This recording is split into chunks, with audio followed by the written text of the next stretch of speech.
Let's return to our main story. That news that President Trump is promising to widen the net for deporting illegal immigrants. We heard Sean Spicer just a short while ago saying the shackles are going to be taken off the authorities. Well, let's head to Washington.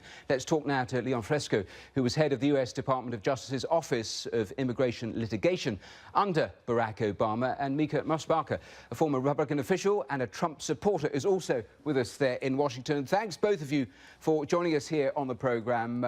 Leon, let me start with you and those tough new guidelines for deporting illegal immigrants. When you heard the detail, tell me your gut response. Well, my gut response is that many of these programs have been tried in the past and have actually been the subject of quite contentious litigation. And so the first thing that I thought was that almost all of these programs will be challenged in the federal courts quite quickly as soon as they're implemented. And many of them are likely to face a road very similar to the one encountered to the travel ban, where you had a lot of injunctions that prevented their implementation, and they will probably all need to go to the Supreme Court to be resolved one way or the other. So snared up again in the courts. Mica, your gut instinct when you heard the shackles are off? That President Trump is fulfilling his campaign promises to the American people. And you know, we have not had any widespread immigration reform since 1986, which was during President Reagan's administration. And some of it was attempted during the Bush administration as well, and Americans are frustrated. We've had so-called do-nothing Congress because we failed to pass immigration reform, and President Trump is a big-picture person. He's a great delegator. He's chosen Secretary Kelly to implement the plan. I don't totally disagree that there will be some pushback from the courts, but after all, these laws are already on the books. But what it's it an will extension. do is put more pressure on Mexico to stop the flow into It's an the extension southwestern of a lot of what is on the books. I mean, it's not just people who pose a danger, which has been the existing policy. It's going to include minor offences, traffic offences, shoplifting. Does that make any sort of real sense? I think, first of all, he's targeting criminals who are putting at risk American families. Yes, it absolutely could include minor infractions, but my understanding is that right now the main priority are those criminals who are in the United States and are not even working.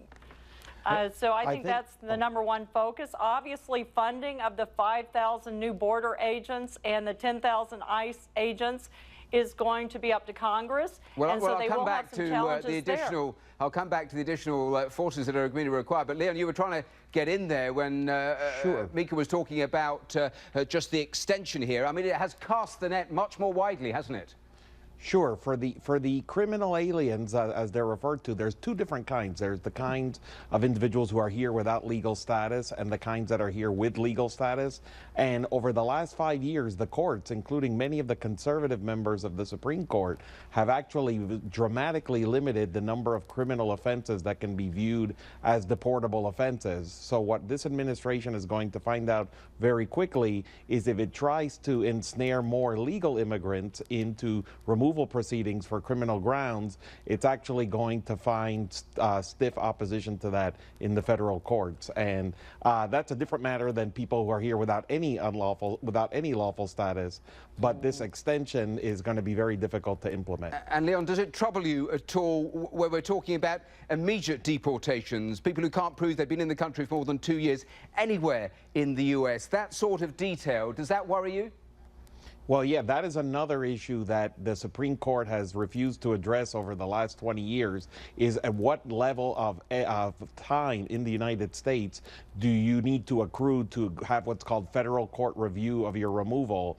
And while there are debates about maybe 2 days or 3 days is insufficient, pushing that limit to 2 years is going to have a lot of difficulty in the federal courts, and that's not going to be viewed well, that someone can be told, well, I think you've been here 23 months, even though you're telling me you've been here 30 months, so I'm not going to let you have federal court review over your deportation decision. Mica, I know that a lot of lawyers who represent these groups are very, very concerned. I mean, you're talking about almost immediate deportation in some circumstances. Are you concerned at all about children who will be left suddenly finding one parent or both parents deported from the US and those children left alone? Well, at least President Bush right now President Trump is showing some compassion in terms of the so-called Dreamer Act for children who are working in the U.S. There will be, I think, at some point the addressing of a more humanitarian aspect to this. But at the moment, his number one priority, and he's made that promise during the campaign, is national security. You accept American interests first. You accept he hasn't addressed the humanitarian side of this so far? No, he has not. He's put American interests first. But I do believe strongly that he will address and it needs to be addressed, the humanitarian aspect. He's a compassionate president, but right now he's practical and he's living up to his campaign promises. And let's face it, there's a cultural revolution going on in this country. It's a movement we haven't seen since the Civil War. And it's not logical, it's emotional. And it is bringing about tension in terms of protest and contentious town hall meetings with members of Congress because people are feeling anxious. Change brings anxiety. The interesting thing is that the markets normally don't like uncertainty, and look at the markets. You talk about the public, though, but I was just reading a CBS poll from last month. 60% of Americans thought that undocumented immigrants should have the right to stay in the U.S. Well, that changed according to MSNBC. It depends on what poll you read today. It said 50% are in favor of deportation. Remember, polling didn't mean anything during the election, so I think we have to take some of that with a grain of salt. Leon, let me bring you back in because a significant section of the economy is underpinned by illegal immigrants. What are the consequences if Donald Trump is able to put into effect a lot of what he is saying here? Sure. I think that's one of the unsung issues here is that when we talk about what is in the interest of the United States, you have to look at all of the sectors in the economy that rely on foreign immigration, foreign travel. So you have the hotel industry, you have the university industry, you have the agricultural industry, you have a lot of industries in the United States that rely on both legal labor, but to also some extent some undocumented labor.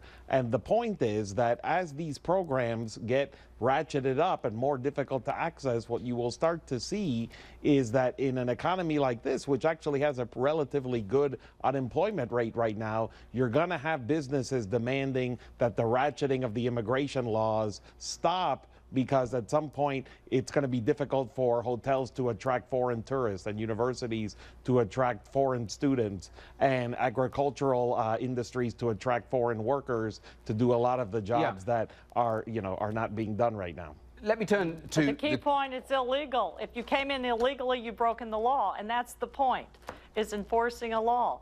I'm from Texas. We have day workers, and many of them are undocumented. I don't believe if they are breaking the law that they are part of this wide net sweep that will be going on in this country. Let me move it on and talk about the travel ban.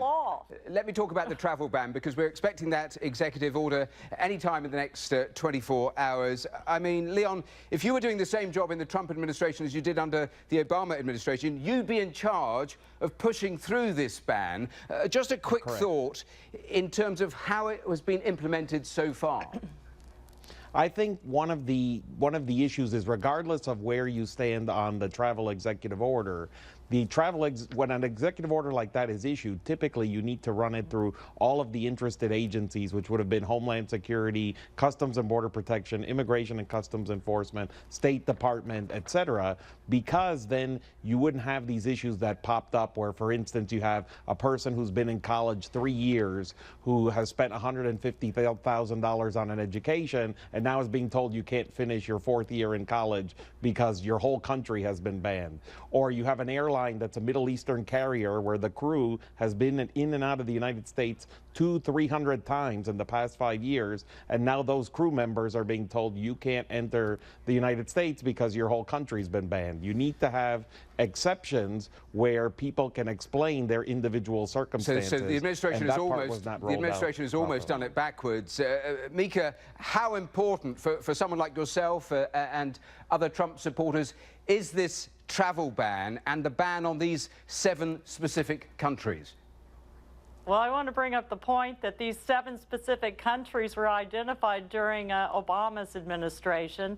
And so it's not countries that have singled out by Trump. They are dangerous regions. They're hotbeds for ISIS. I can see Leon shaking his head because I know that's been disputed heavily. I don't want to get into that, but just in terms of this new executive order, whatever the tweaks, you anticipate it coming back, being on the statute books somehow that does include these 7 countries, you? Absolutely. At least there will be a pause to provide extreme vetting, because right now we don't know who's coming into the country. And as I said, they are ISIS hotbeds. And one of the issues is that this is not targeting Muslims. Not all Muslims are radical terrorists, but radicalized individuals are Muslims, and that's a fact. And unfortunately, it is a difficult situation for the president, but we certainly need to think about our own national security and protecting American interests first. Okay, one sentence, Leon, if you would. Finally, do you think whatever exists in this new order will be enforceable, or do you think it's still going to get tangled up in all the courts?